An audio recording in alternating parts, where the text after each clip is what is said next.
Hello there, Cancers. Thank you so much for joining me. I hope this video finds you well. And before I start with this reading, I just want to say a few things here. I feel like the main energy for this month, we do have a Mercury retrograde that started on the 18th of February, and it's going to continue, especially through the first week of this month. And so, what Mercury retrograde does for you guys, and I'm seeing it here in this spread, is that it's going to make you walk down memory lane, okay? Not physically, but I feel like emotionally. It's going to drag up a few things from your past that you might not have reconciled with. And it's going to, I guess, like trigger some of those events, some of those circumstances in the past that you felt like things could have, taken a different turn. Things could have turned out in a different way. Things could have been different. Okay, so you're going to go through, especially the first week, through this period of it's a slump. Okay, it's a walk down memory lane. It's going to evoke some of those feelings that might not be completely pleasant. Okay, so I guess the challenge for you guys for this month is to kind of come to terms with them. And if it makes you uncomfortable thinking about it, just ask yourself, why is it making me uncomfortable?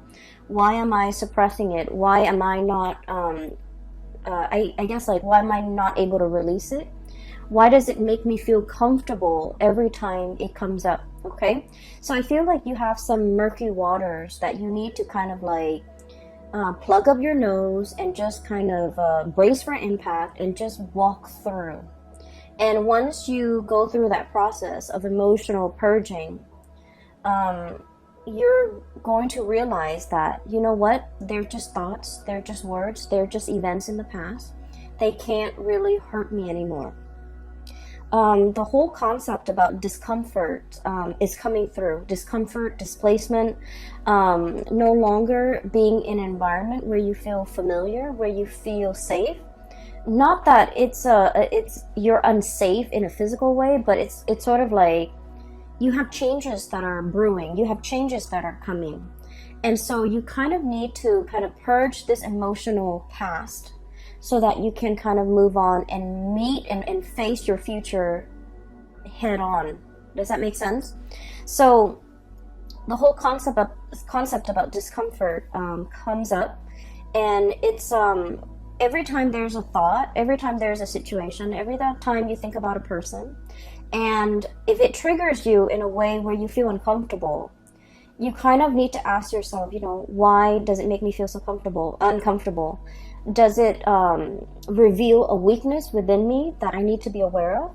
Okay, because I do see that coming through. Does it reveal an aspect of myself that I might not have been made aware of? Does it reveal something about me that I need to come to terms with? Because a lot of the times when we're dealing with another person and our interpersonal interaction with another person, it reveals a lot about us. Okay, and the things sometimes that we dislike or we find repulsive in another person, if we dig deeper, I feel like there's some underlying similarities between that person and us that we want to kind of purge from ourselves. Okay, and that's why these are trigger points.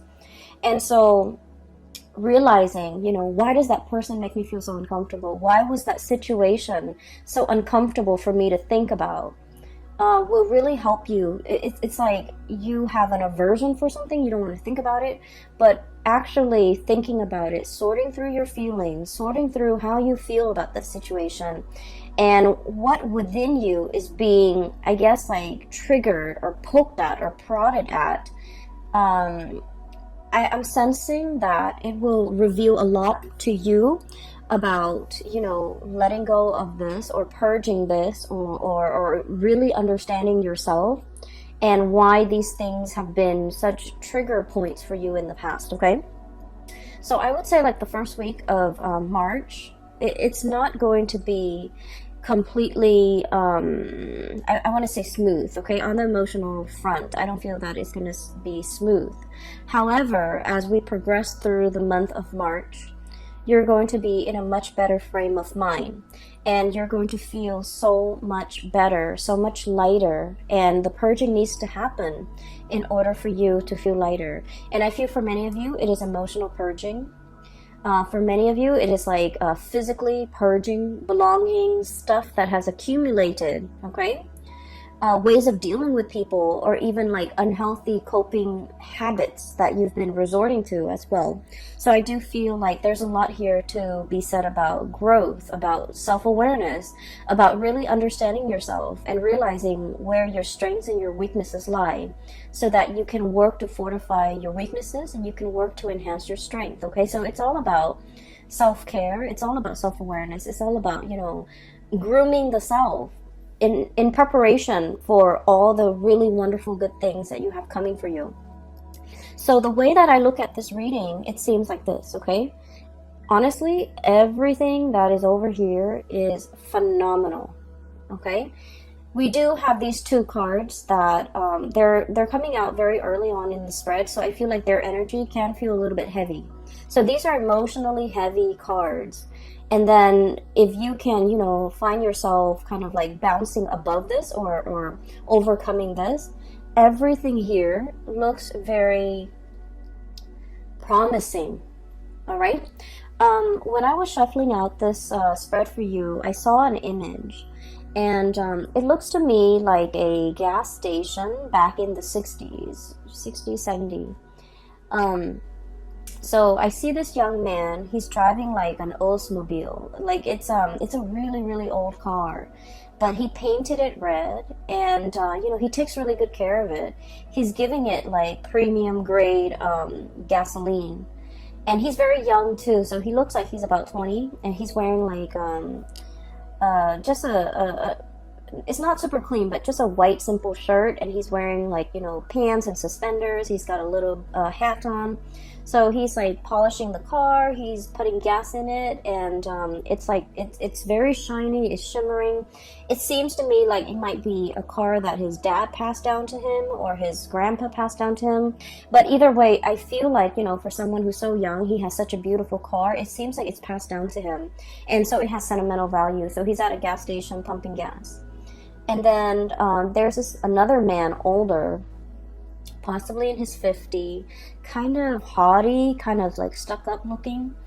And the man admires the car, and then he approaches the young man. He was all like, "How much you want for that car?" And the man is like, "Oh, it's not for sale." And he goes back to pumping gas. And the older man was all like, "I'll give you, you know, 5,000 for it."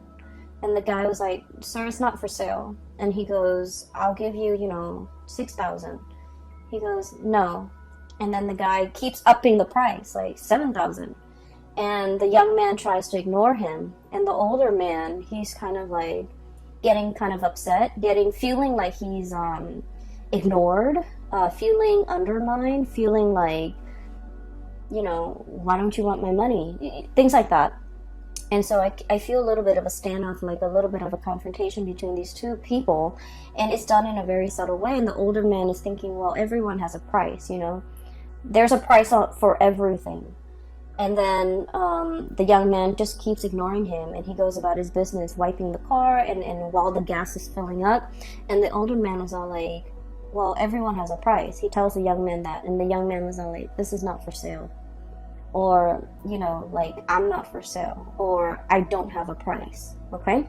So when I saw this, I was thinking, you know, you're pretty much like the young man, okay? And the mentality here is that, you know, there's a situation that you're not really compromising on, okay? So it could be like a negotiation, a bartering process where somebody is trying to get the best deal. And I feel like you're very fixed about what you will or will not compromise on. And you're very fixed about what you will or will not tolerate, or you're very fixed about where you stand, okay?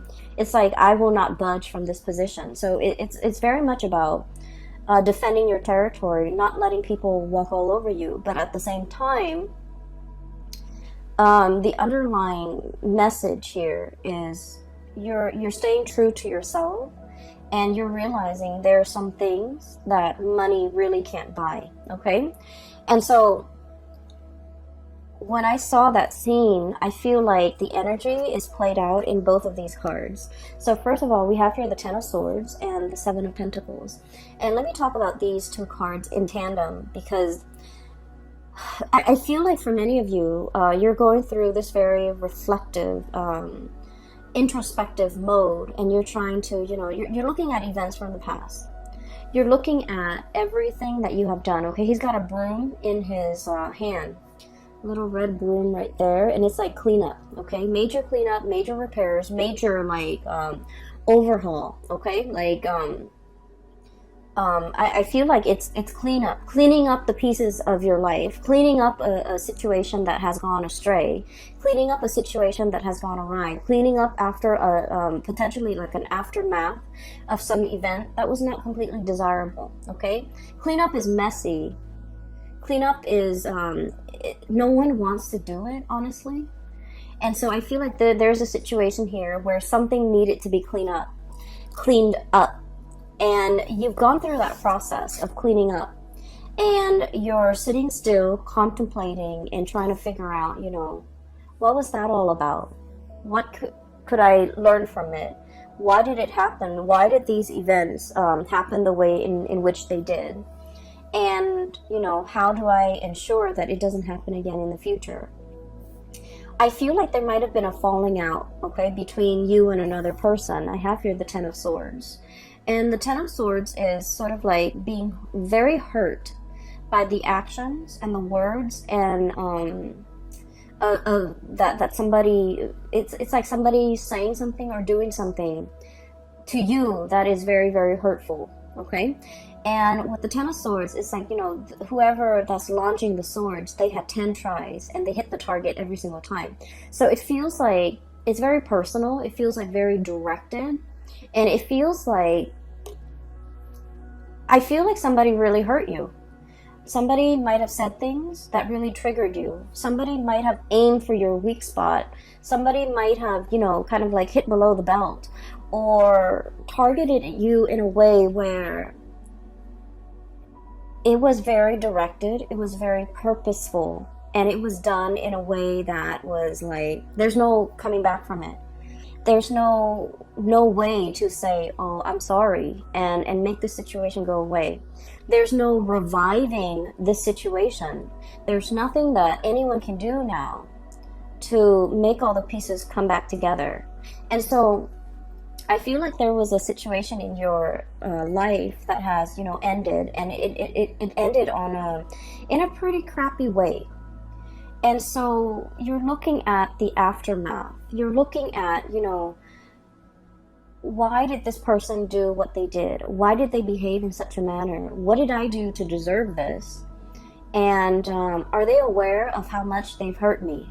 Are they aware of, how sensitive I am? Because Cancers, you guys are very deeply sensitive. And that is why you don't go out of your way to hurt anybody. Because you understand that, words can cut and words can't be rescinded. They can't be taken back. And so I feel like you're contemplating and trying to understand the situation.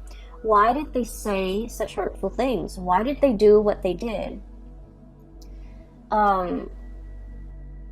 You're struggling to try to understand, like, why did they take it so personally? Or why am I even taking this so personally?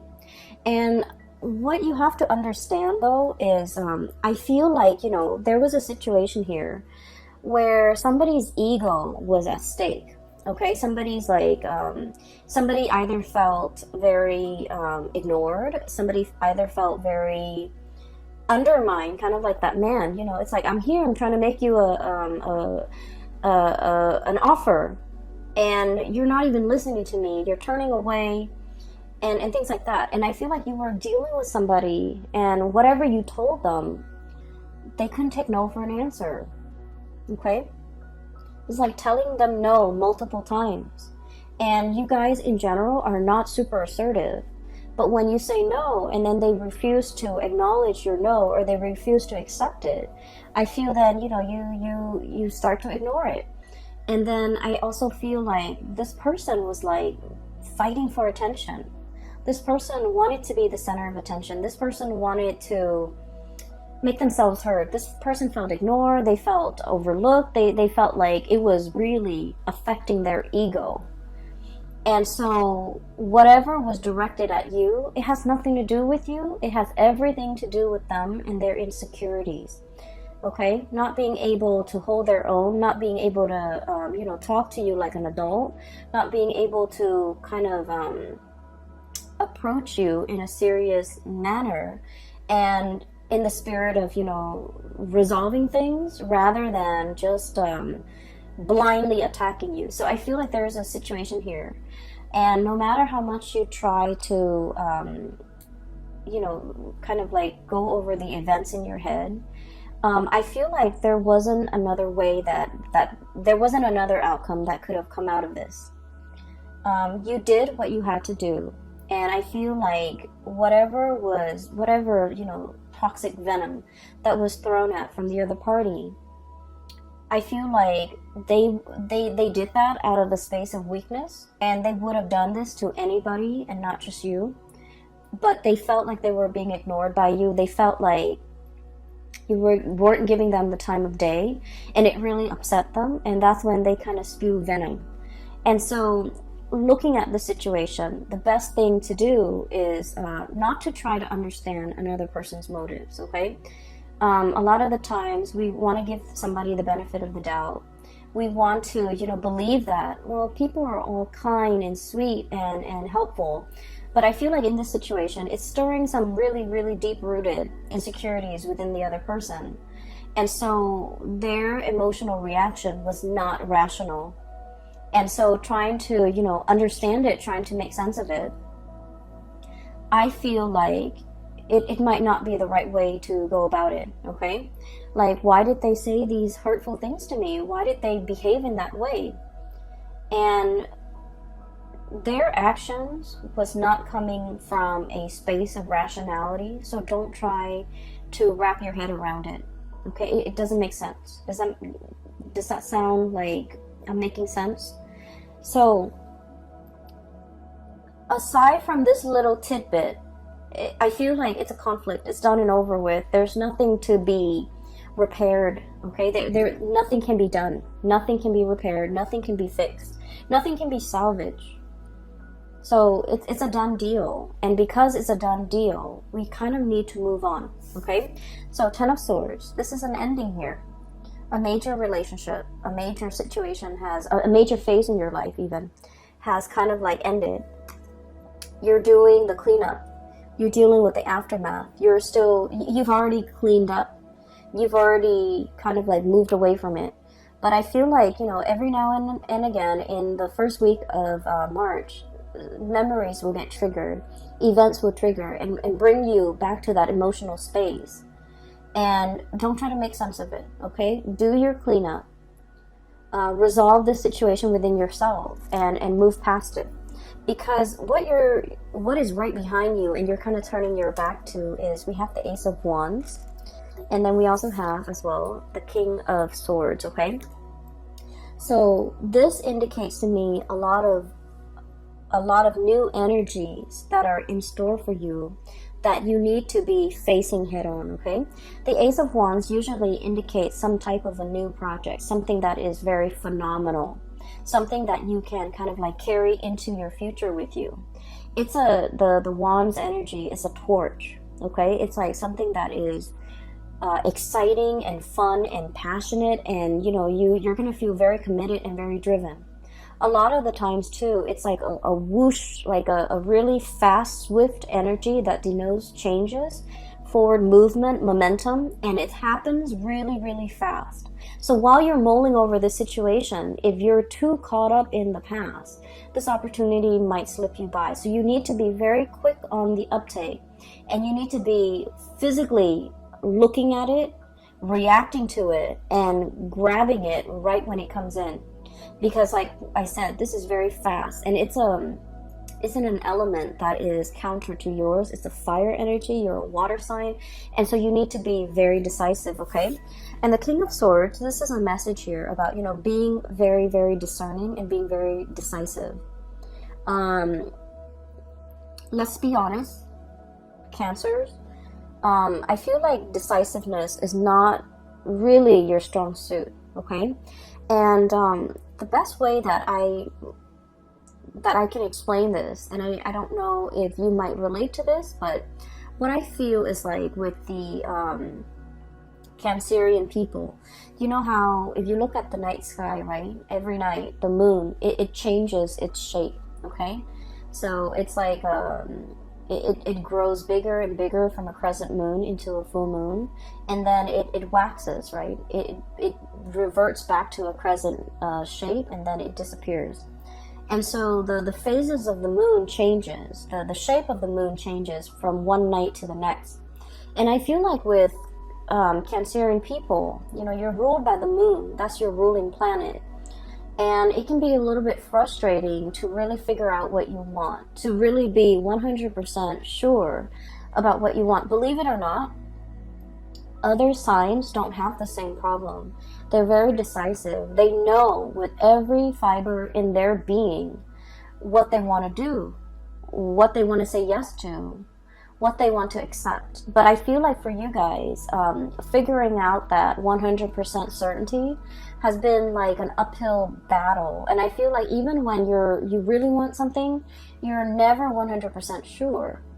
And I feel like from one day to the next, you know, your feelings, your emotions, your sense of decisiveness, it fluctuates.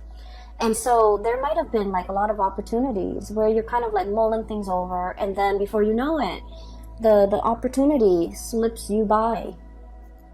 And there might have been times when you're just kind of like thinking about all the missed opportunities, all the things that slip you by while you were waiting to make a decision. And so the message here is life is accelerating. It's not going to stop.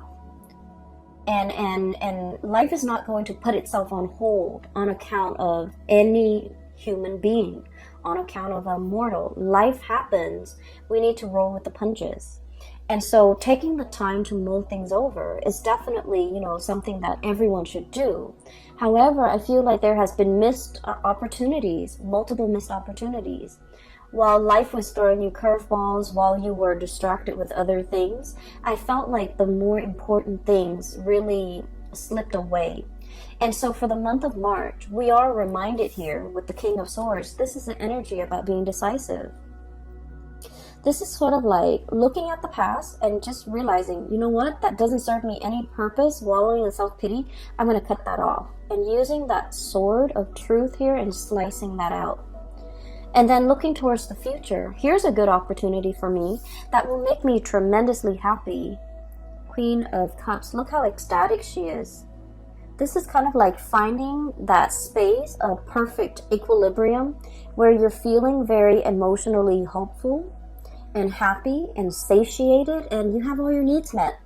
So I feel like there's something coming through that has a lot of potential that will make you really, really happy. And this is where your energy, your frame of mind should be focused. And so you have to be aware of the tendency to kind of like wallow in this situation and then moving away from it, recognizing when it happens. Recognizing the heaviness associated with it, so that whenever that heaviness creeps in and you start to feel it in your being, right, you want to shake it off and move yourself here. Okay, so this is all about knowing ourselves really well, knowing what how we feel, knowing what's not good for us, knowing what we need to move away from, and knowing what we need to kind of like embrace and focus on, and you know, focus our energy and our resources on, because there's a lot of room for growth. Okay, so the Empress is all about that, being really in charge and secure within yourself. The Empress is about abundance, it's about creation, and it's also about like, it's somebody who's very nurturing, very caring. And whenever I think of a Cancerian person, I think of the Empress, because the Cancerian person, They will invite, guests to their home. They will feed their guests. They will make sure everyone is comfortable, everyone's happy, everyone is thoroughly fed. And it's like being very gracious, being a really good hostess, but really caring about another person's well-being, really caring that the person has enough to eat, really caring that the person is, not suffering from the cold and the heat or the chills of the elements. So I feel like there's a lot of opportunities here where you are in charge. You're going to be either taking care of people or, making sure that people are well taken care of. And so I feel like there's some project here that are in the works for you that will make you really happy. It's kind of like right up your alley, and it speaks to it will require you to tap into all the skills that you're very proud of within yourself. Being a good caretaker, being of service to other people, being in an environment where you can, make a situation better for a group of people, for humanity in some way. So I feel like it's not ego driven. It's a position or a situation where you can put all your skills to good use, and this is where your energy needs to be focused. Okay. You have two aces here. Oops, sorry. You have the Ace of Wands, which is new projects. Okay, something that's coming in very, very fast, very, very fast, and it's catching you unawares, I'm feeling. And then we have as well the Ace of Swords and two aces. And the Ace of Swords is about being decisive. It's about figuring out what you want. It's about being clear with yourself about what you want. It's about being decisive and not waffling back and forth and then telling yourself, I just feel like one day you're just like very gung-ho about it. You're very like much on board. And then the next day, the self-doubt creeps in. What if this? What if that? And so I just feel like you can be 100% decisive one day, and then the next day you're kind of waffling back and forth. And so this is pretty much, telling yourself, choose something and commit to that course of action until that course of action has run dry. I feel for many of you, this could also be like a relationship situation where from one day to the next, the relationship is like an emotional roller coaster. Okay? And when it's like at a high point, it's really good, and you're just like, I want to marry this person. And then when the emotional, there's like an emotional dip, or when, there's like, it's at a low point, you're just like, I want to break off this relationship. And so things are very extreme, okay? Things are very much like from one day to the next, it's very extreme. And I feel like, your emotions, your feelings are changed based on things that are, you feel though it's outside of your control. But what I'm sensing here is, there are certain things that we need to be decisive about, okay? And there are things that we need to anticipate. Life is not going to be a bed of roses. I almost feel like, this energy about romanticizing things too much, wanting everything to be rainbow and lollipop. I feel like you're smart enough to understand that there are always going to be high and lows, okay? But in the end, at the end of the day, everything balances it out. But I feel like for many of you, when the high is really high, you're kind of caught up in that emotional high, and you're trying to recreate it. And so when the situation hits an emotional low, you feel like you can't handle. You feel like you don't want to be in it. You feel like you can't handle it. And so what I'm sensing is, when it's an emotional high, take it for what it is. And, understand that there will always be good days. There will always be bad days. And don't let those bad days dictate how you feel. Don't let those bad days get you into a negative space. So emotional moderation is one thing, but also being realistic enough to know that there are always going to be ups and downs in life, at work, in relationships, in all your interpersonal dealings. And so as a result of that, realizing that and recognizing it, I feel it's going to make things a lot more realistic. okay? A lot more manageable, so that your emotional state is not rattled every single time, okay? So it's like, don't measure a situation based on all the emotional highs and lows, because the way you measure something, it's gonna fall somewhere in between, okay? Because at the end of the day, those emotional highs and low will calibrate, and they'll even out. And so don't measure how you feel about a situation, about a job, about a person. Don't measure the past, especially based on those emotional highs and lows. Take them all in their totality, okay? I do feel like there's going to be a lot of communication coming through, okay? So we have here the messenger, Page of Swords, okay? This is like somebody with envelopes, like physical mail that you are getting at your door, okay? Packages, mail, communication, emails, text messages, phone calls, and things like that. Keep your phone charged. Make sure that you're not missing anything. I also feel like there is an element here about reading something too fast and then shooting off an email, and then finding out that, you know, that you might have read something incorrectly. So really taking the time to scan those emails, to sit still and be, you know, and diligently read everything that's included in that message, rather than what you want it to say, or rather than what you think it's saying to you.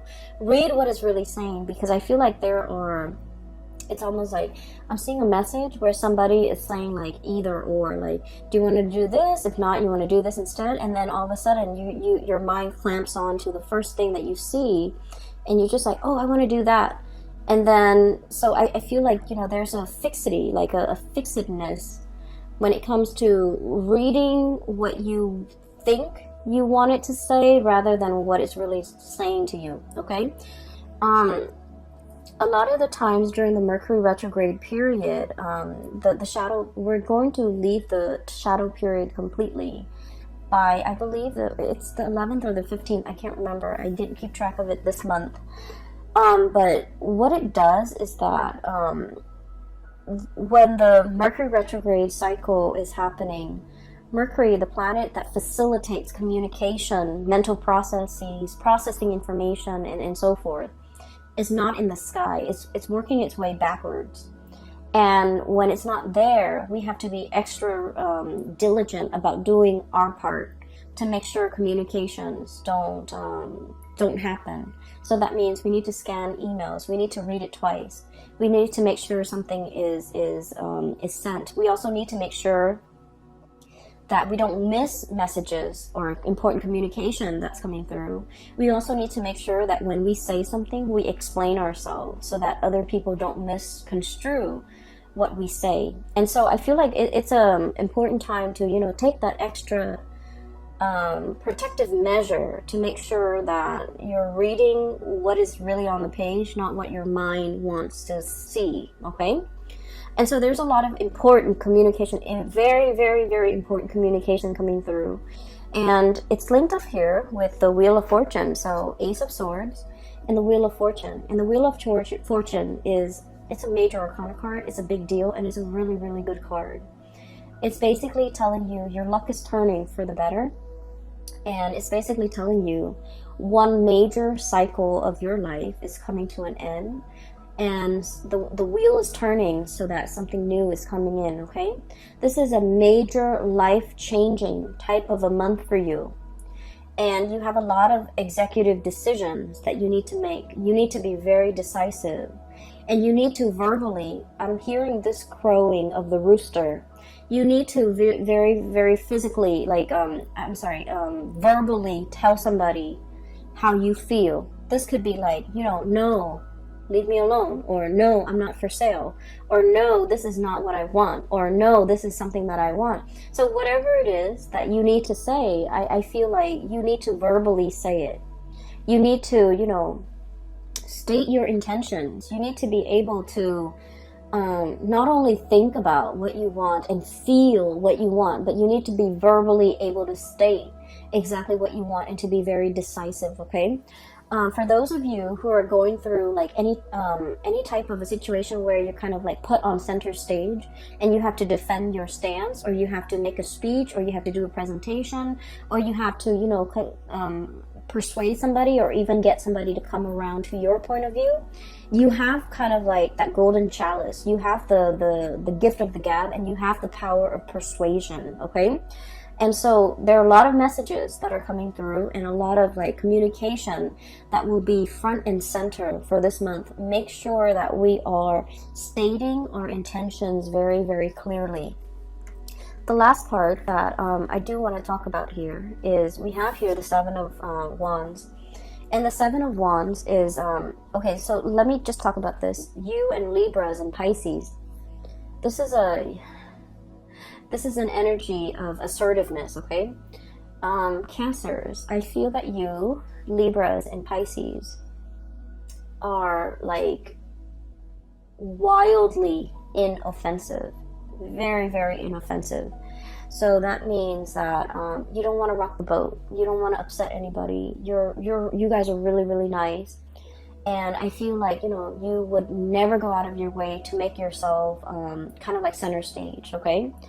For those of you who have like a lot of Leo placement, or even like fire sign placement, Sagittarius, or even Aries, you might want to rock the boat. But I feel like the majority of you, this is somebody who's like very inoffensive. They don't want to rock the boat. They don't want to hurt anybody. They don't want to be a contrarian. They don't want to go against the herd. Not that you're not opinionated, but I feel like you're opinionated, and but in a crowd, I feel like, you know, you want to kind of like go with the herd. And the Seven of Wands, this is about, you know, battling all the opposition, okay? This is like being stuck on a hill, and all the wands are coming at you, where you have to defend yourself, where you have to defend your stance, where you have to like explain to other people why you believe in the things that you believe in, and why you feel a specific way. And so this is a card mainly about, it's about self-awareness. It's about self-assertion. It's about assertiveness. And, you know, really giving somebody a piece of your mind so that they leave you alone, okay? Kind of like that young man with the Oldsmobile. This car is not for sale, sir. And you know, raise your voice. Say what you need to say so that the other person gets out of your face. And I feel like there's a lot of power to be had here by speaking your truth, by stating your intention, by, you know, saying something with assertiveness, and let that be enough to make the other person accept what you have to say. It's not about, you know, repeating ourselves. No, it's not really for sale, and kind of like in a passive aggressive way, but like saying, no, it's not for sale. I'm not for sale. I don't want your money. I don't want your attention. I don't want anything you have to give me. And so I feel in a way it's sort of like coming to terms with times in the past where you have not been like this, where you felt like your power, the things that you say, have been drowned out, where you felt like you didn't have an opportunity to speak your truth. And coming into the month of March is about rectifying these missed opportunities. It's about looking at the past and figuring out, where have I been kind of like wishy-washy, or where have I not been assertive, or where have I let my truth kind of drown out or get drowned out by the voice of the herd, okay? Or where have I been really passive aggressive with people, and, you know, they kept pushing me, they kept encroaching upon my boundaries and my space, and they didn't leave me alone. What could I have done differently? And I feel like a lot of it is just this massive crowing, like stating your truth and being very firm. So you know, sometimes it's not the things that we say, but the tone, okay?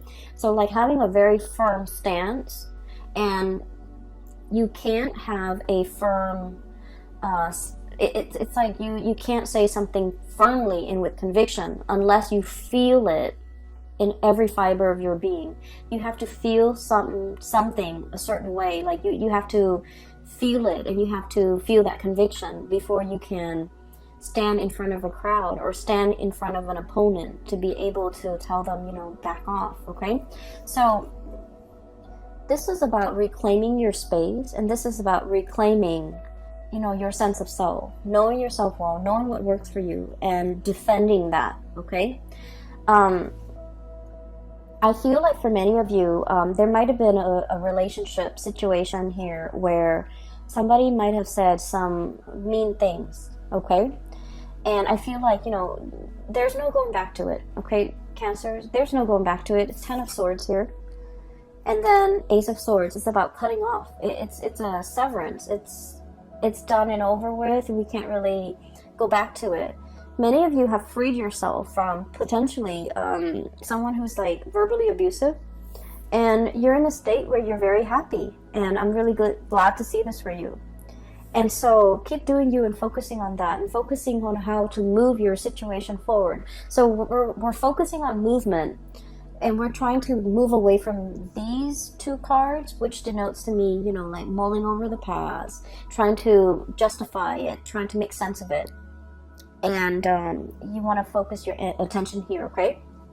So for those of you who are, if you find this helpful, and if you are in need of spiritual guidance, I have a link in the description box below for a psychic. She is based out of California, and she's a really good reader. I highly recommend that you get a reading with her, and she's phenomenal. I can't, I just highly recommend her, okay? So the link is in the description box below. I also have a link as well to an artist. She has a website, and she does like alcohol-based paintings. I also think she does acrylic paintings and a little, acrylic paintings. So if you want to check out her website, there's some cool artwork on there. It's abstract artwork. It's pretty cool. So that link is also in the description box below. I do wish you all the best, okay? Cancers, take care of yourself. And I'm really happy to see this for you. I feel like, you know, there's only one direction here, and we need to move forward, okay? So best of luck with everything. I will talk to you guys soon. Enjoy the rest of your March 2020. Take care.